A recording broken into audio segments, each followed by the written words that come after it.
नमस्कार। आप सबका डॉक्टर झा की बातें में स्वागत है। मैं doctor Jha CMD HSCL professor HRM और मीडिया में कार्यरत हूँ। अभी चुनावी माहौल बहुत गर्म है। 2024 की तैयारी हो रही है। दोनों पक्षों की तरफ से बहुत तरह की बातें हो रही हैं। इस माहौल में जबकि बहुत कुछ बढ़ा चढ़ा कर भी कहा जा रहा है, उल्टा सीधा भी कहा जा रहा है, मैं कुछ अपनी बातें रखना चाहता हूँ। इकबाल ने कभी कहा था, मजहब नहीं सिखाता आपस में बैर रखना, हिंदी हैं हम, वतन है हिंदुस्तान हमारा। इन दो पंक्तियों में ये बिल्कुल पता चलता है कि यदि हम देश की सुरक्षा चाहते हैं, देश में एकता चाहते हैं, सांप्रदायिक तनाव को कम रखना चाहते हैं और सामाजिक वैमनस्य को घटाना चाहते हैं, देश की सुरक्षा भी चाहिए, एकता भी चाहिए, देश की संप्रभुता भी चाहिए, तो उनमें इन दो पंक्तियों में सारी चीज़ें जो है कवर हो जाती हैं। इसलिए इन पंक्तियों का बड़ा महत्व है। आज के राजनीतिक वातावरण में यह बहुत ही महत्वपूर्ण हो गया है। हम अपनी राजनीतिक इच्छाओं पर लोगों की भावना पर प्रहार नहीं कर रहे। गरीब भूख की आग से में सारी भावनाएं भूल जाते हैं और पेट भरने के लिए कुछ भी करते हैं। उनके लिए शिक्षा का महत्व नहीं रह जाता है। उनसे बेहतर हालत में जीने वाले शिक्षा को धन कमाने का जरिया मानते हैं। सरकारी नीतियों के तहत बोकारो के 36 स्कूलों की मान्यता समाप्त कर दी गई। आप सोचिए कि अब वहाँ के बच्चों की पढ़ाई रुक गई और उनका भविष्य अधर में लटक गया। ये स्कूल इतने वर्षों से चल रहे थे।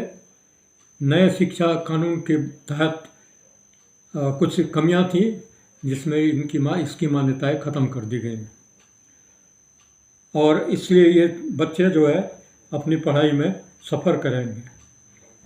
यह कैसी नीति है? क्या यह धनवानों के द्वारा चलाए जाने वाले संस्थानों की कमाई बढ़ाने की कोशिश है? ऐसी सरकार को सहयोग देने का मतलब है अपने भविष्य को बर्बाद करना। ऊपर से मजहबी तकरार के वातावरण को बढ़ावा देना जीवन की कठिनाई को डालने में का ही काम करेगा। यह हमारा देश विभिन्न धार्मिक रंगों से भरा बाग है। इसे उजाड़ने की कोशिश भयंकर पाप होगा। खूबसूरत राम मंदिर गरीबों के लिए नहीं बल्कि अमीरों के सैर करने का स्थान बनकर रह जाएगा। अभी भी देखिए वहाँ का उद्घाटन हो रहा है।